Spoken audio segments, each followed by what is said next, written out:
Fala viajantes, bem-vindos ao Estradas que me levam. Neste episódio, transformamos 33 quilômetros de asfalto em uma viagem pela alma do estado de São Paulo. Partindo de Aramina rumo a Ituverava, desligamos o piloto automático para enxergar o que o mapa não mostra. Com o olhar curioso de um antropólogo amador, investigamos como a geologia, a história e a cultura se entrelaçam na beira da SP-330. A fronteira física se cruza rápido, mas a mudança na paisagem e na mente é profunda.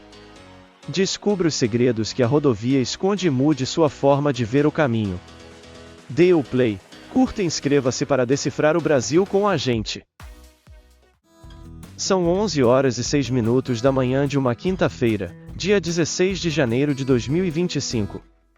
O motor do carro mantém uma rotação estável e serena enquanto avanço pela rodovia Anhanguera, a SP-330.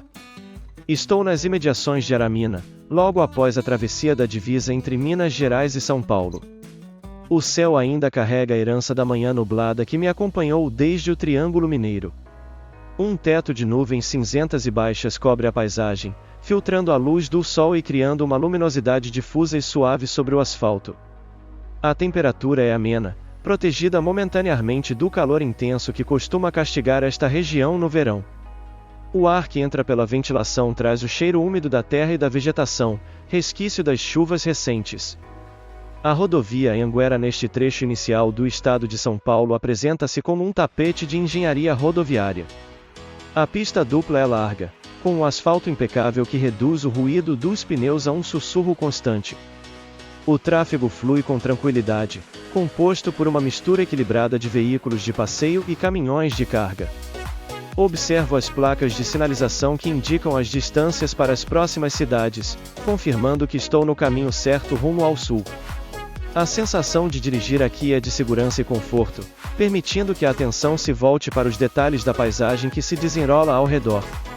A geografia desta parte do norte paulista é dominada por um relevo suavemente ondulado, facilitando a visão do horizonte. A Terra Roxa, famosa por sua fertilidade vulcânica, é a base onde se assenta a economia da região. Onde a vista alcança, estendem-se vastos canaviais que formam um mar verde ondulante ao sabor do vento. A cana-de-açúcar é a rainha absoluta destas terras, cobrindo colinas e vales com uma uniformidade impressionante. Em alguns pontos, manchas de vegetação nativa e matas ciliares quebram a monocultura, oferecendo refúgio para a fauna e protegendo os cursos d'água. Passo pelas imediações de Buritizal, um município cujo nome evoca a presença das palmeiras buritis, típicas de áreas úmidas e veredas.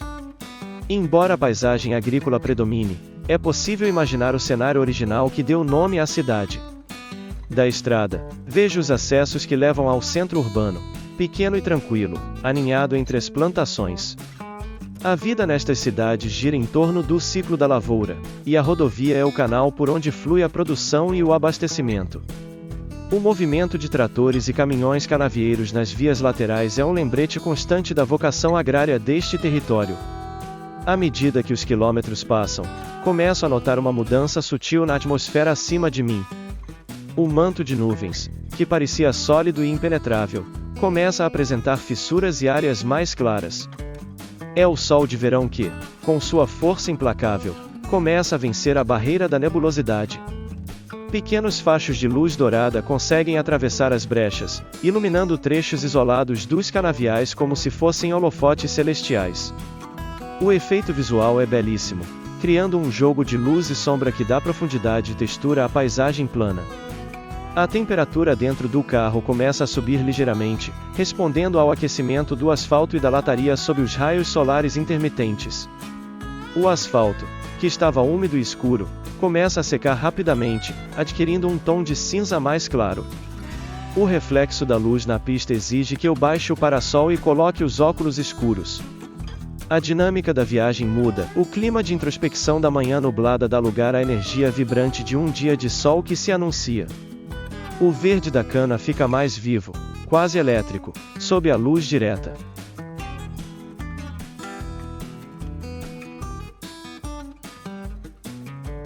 O tráfego parece se intensificar um pouco à medida que me aproximo de polos regionais maiores. Vejo caminhões cegonha transportando carros novos, ônibus de linha conectando o interior à capital e picapes de produtores rurais em deslocamento rápido. A convivência na estrada é harmoniosa, com a faixa da esquerda livre para ultrapassagens seguras.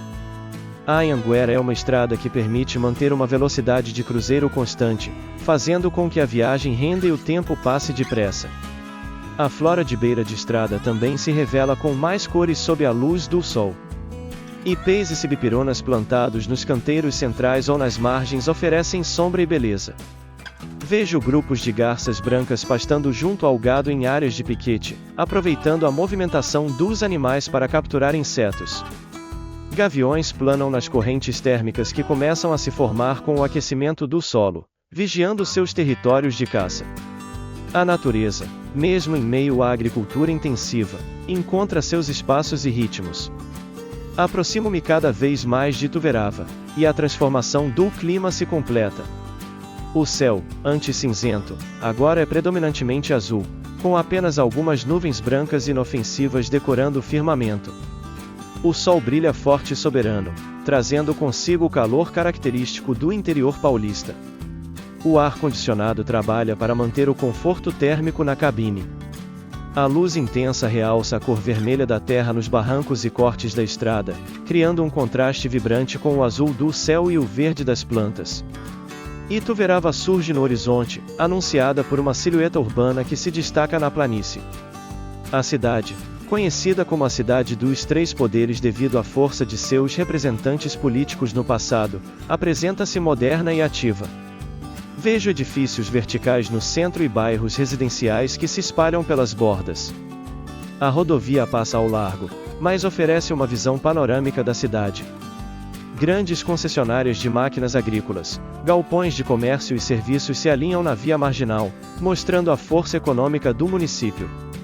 As paradas e postos de serviço nesta região são grandes e estruturados, verdadeiros oásis para o viajante. Vejo as bandeiras de grandes distribuidoras de combustível tremulando ao vento. Os pátios estão cheios de veículos, e é possível imaginar o movimento nas lanchonetes e restaurantes. Ituverava é um ponto de parada estratégico para quem sobe ou desce a Anhanguera. O comércio local aproveita o fluxo da rodovia para oferecer produtos e serviços, integrando a estrada à vida da cidade. O carro diminui a velocidade, acompanhando a sinalização que indica o acesso principal a Ituverava. O tráfego local se mistura ao de passagem, exigindo atenção nas trocas de faixa e nas entradas e saídas. Sinto a vibração de uma cidade que pulsa forte sob o sol do meio-dia. A viagem de Aramina até aqui foi curta, cerca de 33 quilômetros percorridos em pouco mais de meia hora, mas foi marcada por uma bela transição climática e visual. A chegada a Ituverava sob o sol radiante marca o fim desta etapa. A cidade me recebe com sua luz e seu movimento. O céu azul é um convite para continuar explorando, mas por agora, a missão de descrever este trecho está cumprida. A memória guarda a imagem das nuvens se abrindo sobre o canavial e a terra roxa brilhando sob a luz. O motorista permanece atento, pronto para os próximos quilômetros, enquanto a cidade de Ituverava se desdobra ao redor da rodovia. Piada sobre o trajeto. Por que o sol demorou para aparecer entre Aramina e Ituverava? Porque ele estava preso na alfândega da divisa, explicando que não era contrabando de calor, mas apenas energia renovável para a cana.